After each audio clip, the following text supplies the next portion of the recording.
तो आज के वीडियो में हम कवर करेंगे इलिस्ट्रेशंस ऑफ इंडेस 2, जिसमें सबसे पहले हम इंडेस 2 के बारे में हमने पहली क्लास में हमने इंडेस 2 के थ्योरी के बारे में पढ़ा था, उसके कॉन्सेप्ट को समझा था और उसके टेस्ट योर नॉलेज के क्वेश्चंस भी सॉल्व किए थे। आज के वीडियो में आपको आईसीएआई के स्टडी मटेरियल के इलिस्ट्रेशंस कराने वाला हूँ। तो जिसमें पहला इलिस्ट्रेशन हम देखते हैं, illustration number 2। ABC Limited buy goods from overseas supplier. It has recently taken delivery of 1000 unit of component X and quoted price of component X was rupees 1200 रुपये per unit. But ABC limited ने क्या किया है, negotiate कर लिया और trade discount मिल गया उसको 5% का। अब सप्लायर क्या करता है, सप्लायर ऑफर कर रहा है अर्ली सेटलमेंट डिस्काउंट ऑफ 2% अगर पेमेंट 30 दिन के अंदर कर देती है ABC लिमिटेड। देखो एग्जांपल में हो क्या रहा है, ABC लिमिटेड एक कंपोनेंट की 1000 यूनिट को खरीद रही है 1200 रुपये पर यूनिट के हिसाब से, लेकिन उसको ना एक ट्रेड डिस्काउंट मिल रहा है 5% का, क्योंकि उसके जो ऑर्डर का साइज़ है वो काफ़ी बड़ा है। और सप्लायर उसको एक कैश डिस्काउंट भी दे रहा है जिसको अर्ली सेटलमेंट डिस्काउंट बोलते हैं हम, 2% अगर आप अर्ली पेमेंट कर देते हो 30 दिन के अंदर। अब आगे क्या बोला गया है, import duties basic custom duties of ₹60 per unit must be paid before goods are release through custom. अब आपको ना कस्टम ड्यूटी पे करनी पड़ेगी अगर कस्टम से आपको अपनी गुड्स को क्लियर करवाना है, 60 रुपये पर यूनिट की। अब इस क्वेश्चन में क्या है, यहाँ पर आपको कहीं भी बताया नहीं गया ये जो इम्पोर्ट ड्यूटी आप पे कर रहे हो ये आपकी रिकवरेबल है या नहीं है, मतलब आपको इसका रिफ़ंड मिलेगा या नहीं मिलेगा, तो ये आपको ये नहीं बताएगा। तो मैंने आपको अपनी फर्स्ट क्लास में बताया था कि अगर कभी भी आपको कोई भी आप टैक्सेस पे कर रहे हो या ड्यूटी पे कर रहे हो, अगर आपको बताया नहीं जाता कि वो आपको रिफंडेबल है या नहीं है, तो आपको हमेशा उसको नॉन रिफंडेबल मानना है और कॉस्ट में ऐड कर देना है। Once goods are release through custom ABC limited must pay delivery cost of ₹5000 to have component in its warehouse. अब कस्टम क्लियरेंस करवाने के बाद उसको ट्रांसपोर्टेशन की कॉस्ट आने वाली है 5000 की, अपने वेयर हाउस तक ले जाने की, कस्टम से अपने वेयर हाउस तक माल ले जाने की। अब आपको बोल रहे हैं कॉस्ट ऑफ इन्वेंट्री कैलकुलेट करके दिखानी है आपको, इंडेस 2 के हिसाब से आपको कॉस्ट ऑफ इन्वेंट्री कैलकुलेट करके दिखानी है। तो हमने देखा था कॉस्ट ऑफ इन्वेंट्री क्या होती है, जो परचेज प्राइस यानी कि परचेज प्राइस 1200 इंटू 1000 कितने हो गए, 12 लाख ये हो गया आपका परचेज प्राइस। इसमें से आपको माइनस कर देना है ट्रेड डिस्काउंट 5%, यानी कि आपको 60,000 का डिस्काउंट मिल गया, ट्रेड डिस्काउंट 1140 आ गया यहाँ पर आपका। अब इसमें से आपको कुछ चीज़ें ऐड करनी पड़ रही हैं, जो आपने टैक्स पे किया और उसका आपको क्रेडिट नहीं मिलता तो वो टैक्स आपको ऐड कर देना है। 60 रुपये पर यूनिट से 1000 यूनिट का कितना हो गया, 60,000। और फिर आपको डिलीवरी की कॉस्ट आ रही है 5000 की, तो आपकी जो टोटल कॉस्ट होगी वो होगी 12,05,000। ये आपकी कॉस्ट ऑफ इन्वेंट्री होगी। अब यहाँ पर इस चीज़ पर ध्यान देना, ये हमने ऐड नहीं किया क्योंकि ये कैश डिस्काउंट है, ये आपकी कॉस्ट का पार्ट नहीं बनेगा, ये आपको अपनी इन्वेंट्री में रिकग्नाइज करना होता है। ये हमने अपनी क्लास कॉन्सेप्ट वाली क्लास में भी पढ़ा था। तो देखो ये आपकी कॉस्ट आईसीआई ने भी यही बोली है, cash discount the intention to take settlement discount is irrelevant. आपकी कॉस्ट का पार्ट नहीं बनेगा, वो ना आपकी कॉस्ट से रिड्यूस होगा। तो इलिस्ट्रेशन नंबर हमारा 2 ख़त्म होता है, इसमें हमने कॉस्ट ऑफ इन्वेंट्री निकालना सीखा। अब आते हैं अपने नेक्स्ट इलिस्ट्रेशन पर। हमने क्या देखा था, अब इलिस्ट्रेशन नंबर 3 पढ़ते हैं, फिर उसके बाद मैं आपको थोड़ा बताता हूँ, ठीक है। इलिस्ट्रेशन नंबर 3 में क्या है, आप एक बिजनेस ने प्लान किया प्रोडक्शन ओवरहेड, ठीक है, 10 लाख रुपए पर एनम, और उसका नॉर्मल जो प्रोडक्शन का लेवल है ना वो एक साल में 1 लाख यूनिट तक बना सकते हैं, नॉर्मली वो 1 लाख यूनिट बना सकते हैं। लेकिन सप्लाई की डिफ़िकल्टी के कारण क्या हुआ, बिजनेस ने ओनली 75,000 यूनिट बनाई है करंट ईयर में। अदर कॉस्ट पर यूनिट कितनी आ रही है, इन्वेंट्री की जो अदर कॉस्ट है पर यूनिट वो 126 रुपये है। अब आपको कैलकुलेट करनी है पर यूनिट कॉस्ट और अमाउंट जो ओवरहेड का आपको एक्सपेंस ऑफ करना है ड्यूरिंग द ईयर में। तो हमने पढ़ा था जब आपकी प्रोडक्शन ओवरहेड को हम किस पे डिवाइड करते हैं, हम नॉर्मल अगर आप 1 लाख यूनिट बनाते तो आपका कितना एक्सपेंस पर यूनिट बनता। तो यहाँ पर 10 लाख को डिवाइड करते हैं हम 1 लाख से, और आपका 10 रुपये का पर यूनिट की कॉस्ट आती प्रोडक्शन ओवरहेड की, ठीक है। और आपकी 126 रुपये की अदर कॉस्ट है, तो अदर कॉस्ट आपकी हो गई 126 रुपये, तो 136 रुपये आपकी पर यूनिट कॉस्ट आ गई इन्वेंट्री की। अब आपको खर्चा कितना एक्सपेंस ऑफ करना है, क्योंकि आप 1 लाख बनाते तब 10 रुपये कॉस्ट आती है, यानी कि 1 लाख इंटू 10, लेकिन आपने 75,000 ही बनाई है, तो अभी आपकी कॉस्ट कितनी होगी, 75,000 इंटू 10, ये आप इन्वेंट्री में डाल दोगे कितना, 7,50,000। 7,50,000 तो इन्वेंट्री की कॉस्ट का पार्ट बन जाएगा, लेकिन हमने टोटल खर्चा कितना किया, 10 लाख का, हमारी जेब से तो 10 लाख गए हैं, तो बाकी के 2.5 लाख का क्या होगा, वो आपको एक्सपेंस ऑफ करना पड़ेगा अपने प्रॉफिट एंड लॉस में, वो आपकी इन्वेंट्री का कॉस्ट का पार्ट नहीं बनेगा, ठीक है। क्योंकि अगर आप इस 10 लाख को 75,000 से डिवाइड करोगे तब तो आपकी कॉस्ट बढ़ जाएगी, अननेसेसरी बढ़ जाएगी, क्योंकि आपने प्रोडक्शन कम किया, उससे मार्केट में उस गुड्स का जो आप प्रोड्यूस कर रहे हो उसका प्राइस थोड़ा ना बढ़ जाएगा, आप उसको उससे ज़्यादा पे नहीं बेच सकते ना। तो इसलिए इसमें क्या होगा, आपको अपने 2.5 लाख का खर्चा प्रॉफिट एंड लॉस में चार्ज करना पड़ेगा। तो यही अदर कॉस्ट आपकी 26 रुपये थी, 126 रुपये। प्रोडक्शन ओवरहेड हमने देखा 10 रुपये पर यूनिट आ गए आपके, जो हम नॉर्मल यूनिट से लेते हैं, ठीक है, जितना अगर हम नॉर्मली अचीव करते हैं वो। उसके बाद 136 रुपये की आपकी पर यूनिट कॉस्ट आ गई। टोटल आपका प्रोडक्शन ओवरहेड 10 लाख का लगा, लेकिन उसमें से हमने इन्वेंट्री पे सिर्फ कितना चार्ज किया, 7,50,000। बाकी का 2.5 लाख आपका कहाँ पर गया, एक्सपेंस, यानी कि आपके प्रॉफिट एंड लॉस अकाउंट में जाएगा, वो इन्वेंट्री की कॉस्ट का पार्ट नहीं बनेगा। अब देखते हैं हम illustration number 4, cost of conversion के ऊपर है, ये कन्वर्जन कॉस्ट के ऊपर, ठीक है।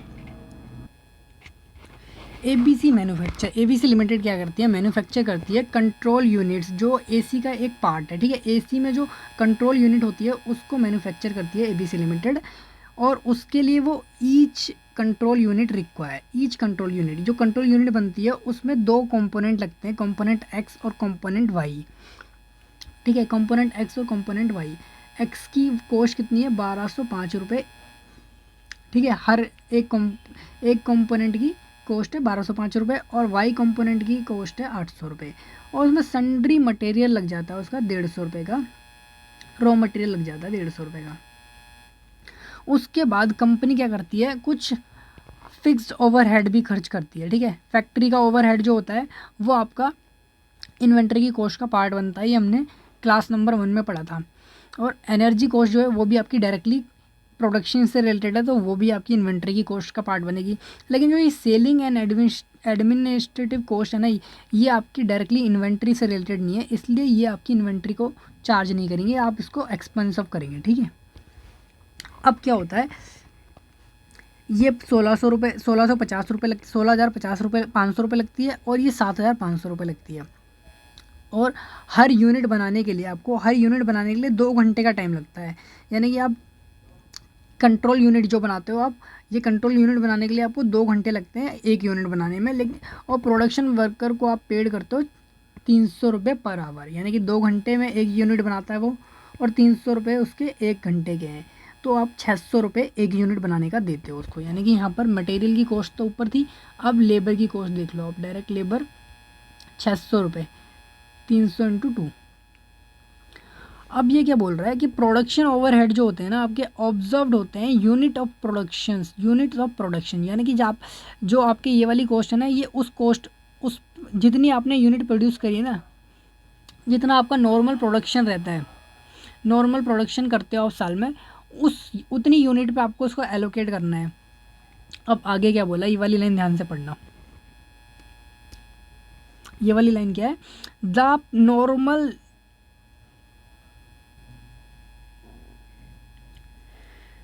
Normal level of production per month आपके पास ना लेबर कितनी है, 1000 आवर्स की है, यानी कि आप 1000 घंटे लगा सकते हो मैक्सिमम लेबर। तो आपके पास जो पर मंथ टाइम है ना, आप मैक्सिमम 1000 लेबर तक यूज़ कर सकते हो। तो अब 1000 लेबर आवर यूज़ करके आप प्रोडक्शन कितना कर सकते हो, क्योंकि एक यूनिट बनाने में आपको 2 घंटे लग रहे हैं, तो आप 1000 घंटे में कितनी यूनिट बना दोगे, सिर्फ 500 यूनिट। ठीक है, 500 यूनिट का आप प्रोडक्शन करोगे। अब ये प्रोडक्शन जो 500 यूनिट बची है ना, अब आपको इसको इस पे एलोकेट करना है, यानी कि ये जो कॉस्ट आएगी आपकी इन दोनों का टोटल करोगे तो आप 24,000 आएगा। अब 24,000 को आपको डिवाइड करना है 500 यूनिट से। आपकी टोटल प्रोडक्शन कितना हुआ 500 यूनिट का। अब 500 से डिवाइड करके करोगे ना इसको, 48 रुपये पर यूनिट ये आपकी कॉस्ट आ जाएगी, इसको एलोकेट करोगे तो।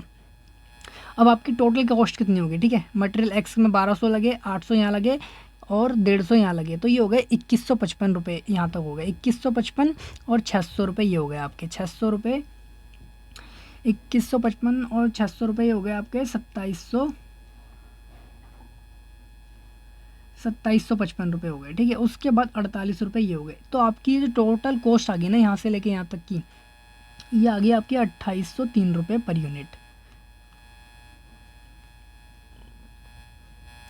ये हमारी कॉस्ट ऑफ इन्वेंट्री होगी।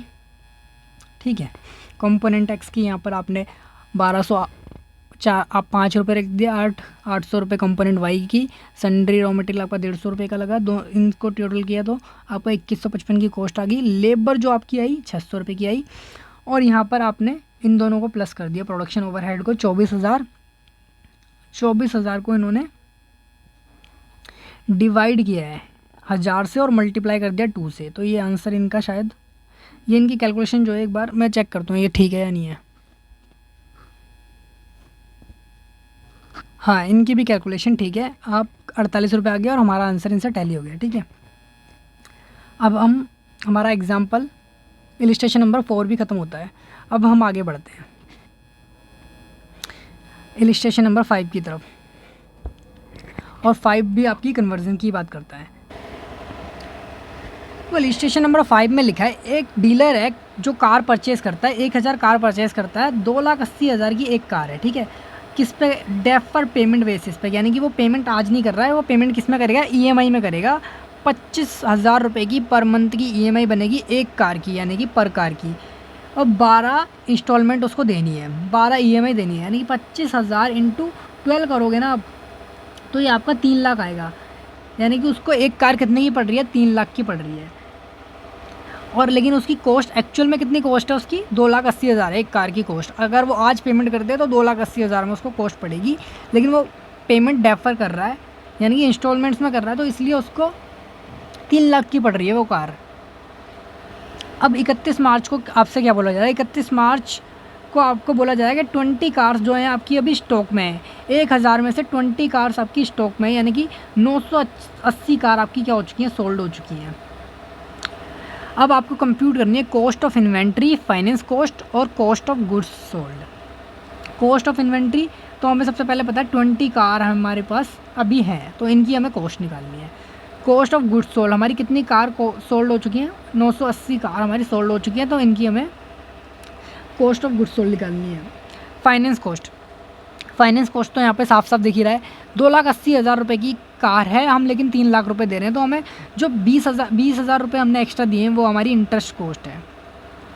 अब ये 20,000 इंटरेस्ट कॉस्ट एक कार की है, तो हमने कितनी कारों पर ऐसा दिए हैं, कितनी कारों पे हमने इंटरेस्ट कॉस्ट बियर करी है, 1,000 कारों पर। ठीक है, 1,000 कार पे हमने 20,000 रुपये एक्स्ट्रा दिए, तो ये हमारी इंटरेस्ट की खर्चा आने वाला है।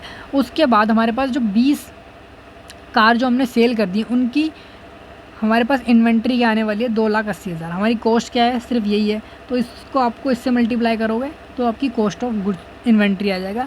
कॉस्ट ऑफ गुड्स सोल्ड कैसे आएगा आपका, ये आप 2,80,000 को इससे मल्टीप्लाई कर दोगे तो आपका कॉस्ट ऑफ गुड्स सोल्ड आ जाएगा।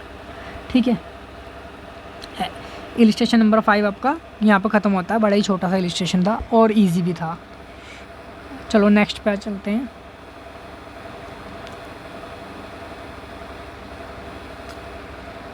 Illustration number 6 cost of inventory की बात करता है। ठीक है, आपको बताया जा रहा है कि वीनस ट्रेडिंग कंपनी परचेज करती है car from a several countries and sell them to Asian countries, and during the current year this company has incurred following expenses. इन्होंने बताया कि कंपनी ने कार इंपोर्ट करती है एशियन कंट्रीज से और सेल कर देती है, सॉरी, सेवरल कंट्रीज से इंपोर्ट करके एशियन कंट्रीज़ में एक्सपोर्ट कर देती है, ठीक है। ड्यूरिंग द ईयर कंपनी ने ये सारे खर्चे किए हैं। आपको बताना है कि इनमें से कौन कौन से खर्चे इंडेस टू अलाउ करता है इन्वेंट्री की कॉस्ट में इंक्लूड करने के लिए। तो सबसे पहले ट्रेड डिस्काउंट, ये आपको डिडक्ट करना पड़ेगा आपकी कॉस्ट से, इन्वेंट्री की कॉस्ट से। Handling cost relating to import, ये आप ऐड कर सकते हो इंडिया 2 के हिसाब से। सैलरी ऑफ अकाउंटिंग डिपार्टमेंट्स, ये आप ऐड नहीं कर सकते, ठीक है। Sales commission paid to sales agent, ये भी आप ऐड नहीं करोगे क्योंकि ये आपकी इन्वेंट्री से रिलेटेड नहीं है, आपकी सेल्स से रिलेटेड है। आफ्टर सेल वारंटी कॉस्ट, आपने वारंटी कॉस्ट दे रखी है, ये भी आपकी सेल्स से रिलेटेड खर्चा है, ना कि आपकी इन्वेंट्री का पार्ट है। इंपोर्ट ड्यूटी मैंने कहा था अगर कहीं पर भी लिखा नहीं है कि ये रिफंडेबल है नॉन रिफंडेबल, तो आपको इसको नॉन रिफंडेबल मान के इंक्लूड कर देना है अपनी कॉस्ट में। कॉस्ट ऑफ परचेज तो हमेशा इंक्लूड ही रहेगा। फ्रेट एक्सपेंस आपने पे किया, वो इंक्लूड करना पड़ेगा आपको। इंश्योरेंस को ऑन परचेज, ये भी आपको ऐड करना पड़ेगा। Brokerage paid to intending agent, आपने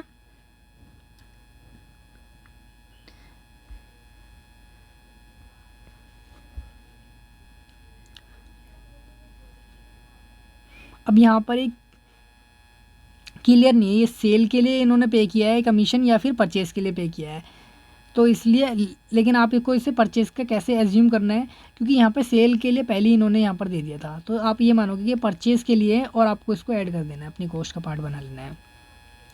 तो अब देखते हैं इन्होंने क्या सोल्यूशन दिया है। आइटम नंबर 126 1 ठीक है, 2 ठीक है, उसके बाद हमने 3 को कट मार रखा है, 4 को 6 ठीक है, 7 ठीक है, उसके बाद 8 भी ठीक है, 9 भी ठीक है, और इन्होंने 10 को भी इंक्लूड कर रखा है। Are allowed by Ind AS 2 for calculation of cost of inventories, ठीक है। Salary of accounts department, sales commissions and after sale warranty are not considered as a cost of inventory, therefore they are not allowed by Ind AS 2 for inclusion in cost, क्योंकि वो cost में include नहीं करनी है आपको इंडेस 2 के हिसाब से। ये सारे आइटम्स मैंने आपको एग्जांपल्स इंडेस 2 का जब कॉन्सेप्ट वाली क्लास पढ़ाई थी उसमें मैंने आपको सब एग्जांपल दिए थे, कौन कौन सी चीज़ें आपको इंक्लूड करनी है कॉस्ट में, क्या क्या इंक्लूड नहीं करना है। आते हैं हम अपने नेक्स्ट इलिस्ट्रेशन नंबर 7 पर। नेक्स्ट इलिस्ट्रेशन नंबर 7 में आपको नहीं कराऊंगा क्योंकि ये एक थ्योरी वाला क्वेश्चन है, आप इसको खुद भी कर सकते हो, मैं आपको प्रैक्टिकल क्वेश्चंस कराता हूँ। फिर भी मैं एक बार आपको हल्का सा बता देता हूँ। इसमें आपसे बोला जा रहा है कि selling cost are excluded from the cost of inventory. जो हमने पढ़ा था कि सेल्स की कॉस्ट को हम एक्सक्लूड करके चलते हैं, इन्वेंट्री कॉस्ट में नहीं मानते और उसको हम एक्सपेंस कर देते हैं जिस ईयर में वो हमने जिस पीरियड में हमने उसको खर्च किया है, इनकट किया, ठीक है। एडवाइस करना है आपको डिस्ट्रीब्यूशन कॉस्ट के लिए भी कि वो इंक्लूड कर सकते हैं या नहीं कर सकते हैं। तो सेम जो सेलिंग कॉस्ट का ट्रीटमेंट रहता है वही हमारा डिस्ट्रीब्यूशन कॉस्ट का रहता है, इसलिए उसको भी हम इंक्लूड नहीं कर सकते। तो यहाँ भी इन्होंने ये बोला distribution cost is not specially mention in Ind AS 2, this cost continue to be excluded from cost of inventory, ठीक है। तो मैंने आपको ये क्वेश्चन भी हल्का सा बता दिया। अब हम आते हैं अपने इलिस्ट्रेशन नंबर 8 पे, जो एक अच्छा क्वेश्चन लग रहा है मेरे को, बढ़िया एग्जाम में आने लायक इम्पोर्टेंट क्वेश्चन है, आप इसको मार्क कर लेना। आपके एग्ज़ाम में ये 6 से 8 मार्क्स का आ सकता है। तो क्वेश्चन नंबर 8 जो है आपका, इलिस्ट्रेशन नंबर 8 जो है वो आपके एग्ज़ाम के लिए इम्पोर्टेंट है, और ये कॉन्सेप्ट जो है joint product and by product, इस कॉन्सेप्ट के ऊपर ये क्वेश्चन है, ये आपके एग्ज़ाम में आ भी सकता है, ठीक है। इस चैप्टर से अगर कोई क्वेश्चन आपके एग्ज़ाम में बनता है तो वो यही वाला क्वेश्चन है। अब इसमें हम पढ़ते हैं इसको क्या क्या है।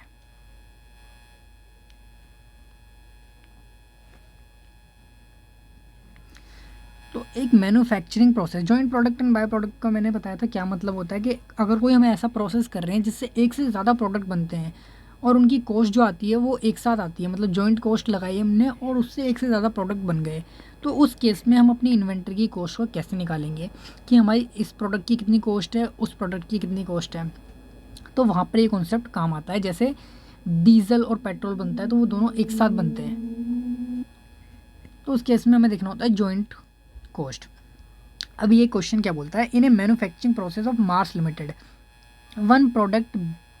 One by product is BP emerge beside two main product. उसका एक बीपी नाम का प्रोडक्ट है जो दो मेन प्रोडक्ट के अलावा बनता है, main product 1 main product 2, apart from scrap भी जनरेट होता है इस प्रोसेस के अंदर। एक हमने प्रोसेस किया, उससे 3 चीज़ें बन गई और एक स्क्रैप भी आ गया, ठीक है। 2 तो मेन प्रोडक्ट बन गया, एक बाय प्रोडक्ट बन गया, और थोड़ा जो स्क्रैप बचा वो हमारे पास स्क्रैप भी बच गया कुछ। अब जो कॉस्ट है आपकी प्रोडक्शन की वो आपको दी हुई है ऐसे, जो रॉ मटेरियल आपका पर यूनिट ये है, टोटल ये है, वेजेस टोटल ये हैं, ओवरहेड टोटल ये हैं, और वेरिएबल ओवरहेड, ये टोटल कॉस्ट आपकी आ गई जॉइंट कॉस्ट, यानी कि जॉइंट कॉस्ट बोलते हैं इसको हम, ठीक है। जॉइंट कॉस्ट आपकी आ गई 2,65 की,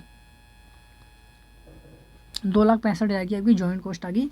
अब जो आपने प्रोडक्शन किया है ना, वो आपने 5,000 यूनिट बनाई, इसकी आपने 4,000 यूनिट बनाई, और इसकी आपने 2,000 यूनिट अपने आप बन गई, ठीक है। अब क्लोजिंग स्टॉक जो आपके पास बचा है वो इसका बचा है, इसका बचा है। अब मैंने बताया था आपको कॉन्सेप्ट वाली क्लास में, जब हम जॉइंट प्रोडक्ट और बाय प्रोडक्ट की कॉस्ट को निकालते हैं तो कैसे निकालते हैं, पहले हम जॉइंट कॉस्ट निकालते हैं, उसमें से हम माइनस कर देते हैं sale of by product, sale of by product minus करते हैं, और सेल ऑफ स्क्रैप माइनस कर देते हैं। फिर ये जो आपकी जॉइंट कॉस्ट बचती है ना, इसको हम एलोकेट कर देते हैं जो मैन प्रोडक्ट होते हैं आपके, उसके सेल्स के रेशियो में, ठीक है। उनके सेल्स के रेशियो में हम इसको एलोकेट कर देते हैं, जो हमारी जॉइंट कॉस्ट होती है। अब 2,65 की हमारी कॉस्ट है, इसमें से हम क्या माइनस करेंगे, इसमें से हम माइनस करेंगे जो हमने बाय प्रोडक्ट अपने सेल कर दिए। बाय प्रोडक्ट हम कितने में सेल कर रहे हैं, 20 रुपये पर यूनिट में हमने सेल किया, यानी कि 2,000 इंटू 20 रुपये, और इसमें हमने कुछ कॉस्ट भी लगाई है, ठीक है। हमारी सेपरेशन की चार्जेस आए 8,000 रुपये, 2,000 रुपये पैकेजिंग की चार्जेस आए, तो ये हमें ये इसमें से माइनस करने पड़ेंगे इसकी सेल में से। उसके बाद स्क्रैप भी हमने 5,000 का सेल कर दिया, तो सेल ऑफ स्क्रैप कितना आ गया आपका 5,000। अब देखो आपकी टोटल जॉइंट कॉस्ट इन सबको माइनस करने के बाद कितनी आती है, कैलकुलेट करो, मैं भी कैलकुलेट करता हूँ। हाँ, तो यहाँ पर जो आपका इन सबको टोटल करने के बाद जो आएगा ना आपका, ये आएगा आपका 355 आएगा। आप इन सबका टोटल करके देखो तो 355 आएगा। 355 में से आपको ये आपका आएगा 40,000, और ये आपका इसको माइनस करोगे तो ये नेट में आपका 30,000 आएगा, ठीक है। 30,000 माइनस करना है और 5,000 माइनस करना है, इन सबको सॉल्व करोगे ना तो आपको 320 आंसर आएगा। जो आपकी जॉइंट कॉस्ट आएगी वो 320 आएगी। अब आपको क्या करना है, इस 320 को ना एलोकेट करना है मैन प्रोडक्ट 1 में और मैन प्रोडक्ट 2 में, और किस रेशियो में, इनके सेल्स के रेशियो में। इनका सेल्स का रेशियो हम निकालते हैं यहाँ पर, इनका 5,000 यूनिट इंटू सेल प्राइस कितना है इनका, सेल प्राइस आपको दिया हुआ है यहाँ पर। मैन प्रोडक्ट 1 का सेल प्राइस है 60 रुपये पर यूनिट है, और मैन प्रोडक्ट 2 का सेल प्राइस है आपका 4,000 यूनिट आपने प्रोड्यूस करी, उसमें से 50 रुपये पर यूनिट उसका प्राइस है। ये कितना हो गया, 3 लाख रुपये, ठीक है। ये हो गया आपका 2 लाख रुपये। तो ये जो मैन प्रोडक्ट 1, ये 2 हो गया, ये मैन प्रोडक्ट 1 हो गया, यानी कि 3:2, इनको डिवाइड करके आप 3:2 लिख सकते हो। इस रेशियो में आपको इस कॉस्ट को डिवाइड करना है, ठीक है, 3:2 के रेशियो में। तो अब इसको हम मैन प्रोडक्ट 1 वाले और मैन प्रोडक्ट 2 वाले, 1 में कितना आ गया 3:2 करके, 3,20,000 डिवाइड बाय 5 मल्टीप्लाई बाय 3, तो 192 इस मैन प्रोडक्ट 1 की कॉस्ट हो गई, ठीक है। और जो बैलेंस बची है आपकी, यानी कि या तो आप उसको फॉर्मूले से कर लो रेशियो वाले, नहीं तो आप सीधा माइनस करके यहाँ से कर सकते हो। 128 आपकी मैन प्रोडक्ट 2 की कॉस्ट होगी। ये आपकी कॉस्ट निकल गई। कॉस्ट के बाद आपको बोला गया कि आपको वैल्यू निकालनी है क्लोजिंग इन्वेंट्री की। क्लोजिंग इन्वेंट्री की वैल्यू निकालने के लिए आपको क्या करना पड़ेगा, क्लोजिंग स्टॉक आपको दिया हुआ है मैन प्रोडक्ट 1 का, MP1 की 250 यूनिट है, 250 यूनिट, और 1 यूनिट की कॉस्ट आ रही है आपकी, 1 यूनिट की नहीं सॉरी, ये आपकी टोटल कॉस्ट है, पर यूनिट कॉस्ट नहीं है। तो ठीक है, आपको अब एक काम करना है, इसको ना पर यूनिट कॉस्ट निकालने के लिए आपको जितनी इनकी यूनिट्स है ना उससे डिवाइड कर देना है। ये इसकी MP1 की 5000 यूनिट प्रोड्यूस करी है और इसकी आपने 4000 यूनिट प्रोड्यूस की है। तो अब आप इनकी पर यूनिट कॉस्ट निकाल सकते हो। इसकी तो आ गई 32 रुपये, 32 रुपये पर यूनिट इसकी कॉस्ट आ गई MP2 की। और MP1 की कॉस्ट निकाल लो आप पर यूनिट, 182 डिवाइड बाय 5000, ये आ गई आपकी 36 रुपये 4 पैसे। और MP2 आपकी कितनी यूनिट्स है, 100 यूनिट है, 32 रुपये की उसकी पर यूनिट की कॉस्ट है। तो ये आ गई आपकी 3200 रुपये की कॉस्ट। और यहाँ पर 250 है आपके पास, 250 यूनिट 36.4 से, ये आ गई आपकी 9100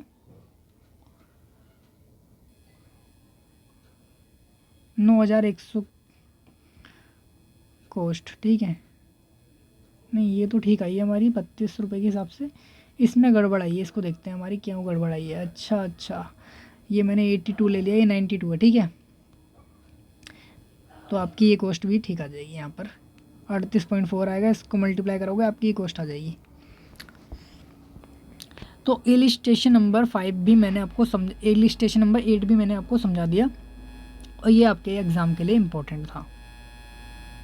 यहाँ पे एक चीज़ ध्यान देने वाली पता क्या थी, कि इन्होंने यहाँ पे आपको कंफ्यूज करने के लिए दिया हुआ था, there is a profit of 5000 on sale of by product. By product को सेल करने के बाद जो आपको प्रॉफिट हुआ है ना 5000 का, वो दिया हुआ है। आपको प्रॉफिट से मतलब नहीं है, आपको क्या माइनस करना होता है, जो आपका सेल प्राइस होता है ना बाय प्रोडक्ट का, और उसमें सेपरेशन के जो चार्जेस होते हैं, पैकिंग चार्जेस होते हैं, उनको लेस कर देना है बस आपको, और वो अमाउंट आपको माइनस करना होता है अपनी कॉस्ट से। प्रॉफिट से हमें मतलब नहीं है, ये आपको एक कंफ्यूज करने के लिए दिया हुआ है, तो आपको इग्नोर करके चलना है इसको। ठीक है, इस क्वेश्चन में ये चीज़ इंपॉर्टेंट थी, आप नोट कर सकते हो चाहें तो। अब हम बढ़ते हैं अपने नेक्स्ट क्वेश्चन की तरफ।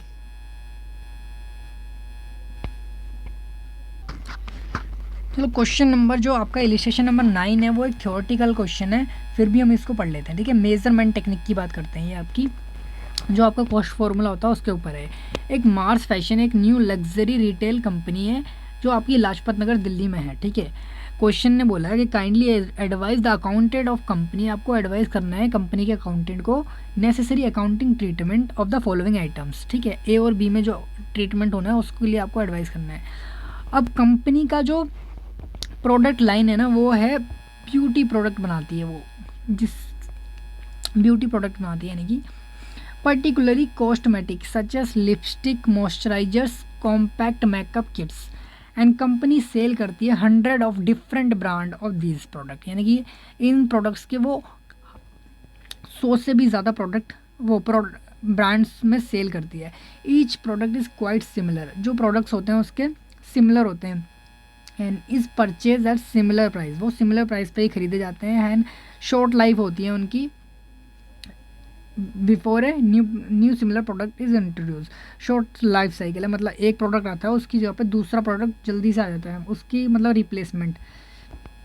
The point of sale and inventory system is not yet fully function in this department. इस डिपार्टमेंट में क्या हो रहा है, जो आपकी सेल और इन्वेंट्री सिस्टम है ना, वो फुल्ली फंक्शन नहीं है।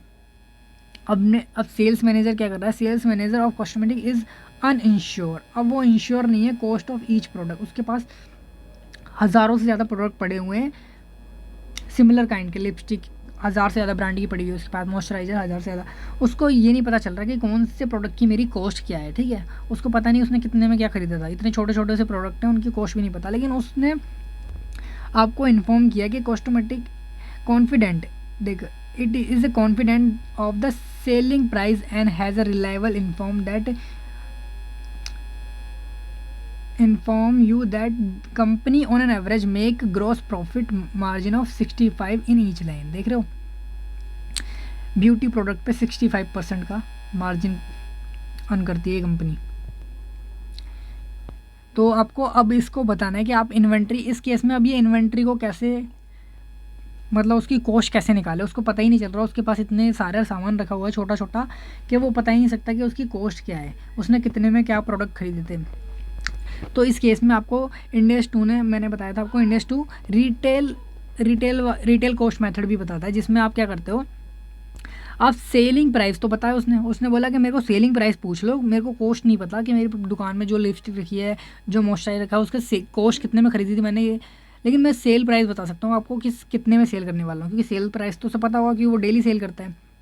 तो उस केस में आपको क्या करना है, जो सेल प्राइस है ना उसके सारे प्रोडक्ट का, उसको आपको मतलब उसको ऐड कर लेना है और उसमें से लेस कर देना है 65% जो उसका प्रॉफिट होता है। प्रॉफिट माइनस करने के बाद जो बचती है आपकी कॉस्ट आती है, ठीक है। सेल प्राइस माइनस प्रॉफिट क्या होता है, कॉस्ट। तो ये आपकी ऐसे कॉस्ट निकल जाएगी। ये अलाउ करता है आपका इंड एस टू रिटेल वाले केसेस में। अब केस बी पढ़ते हैं हम। मार्स फैशन ऑल्सो सेल करता है हैंडबैग्स, ठीक है। The company manufacture their own handbags and they wish to be assure of quality and craftsmanship which goes into each handbags.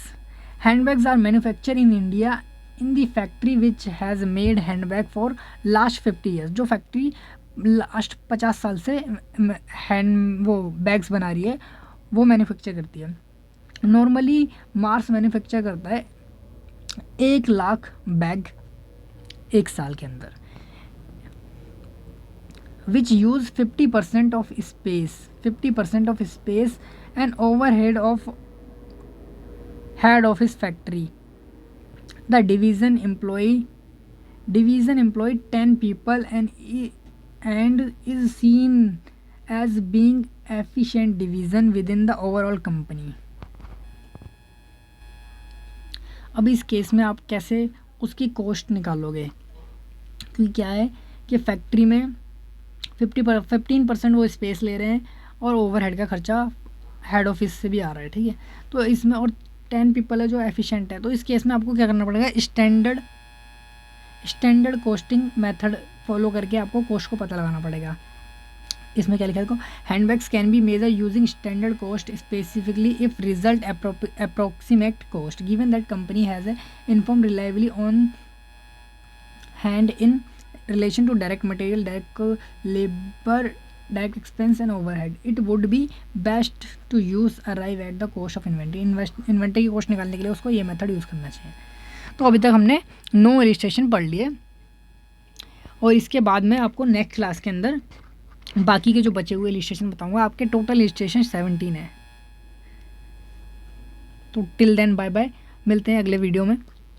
अगर आपने इससे पहले कॉन्सेप्ट वाला वीडियो नहीं देखा तो एक बार प्लीज़ उसको देख लीजिए, तभी आपको ये वाला वीडियो समझ में आने वाला है।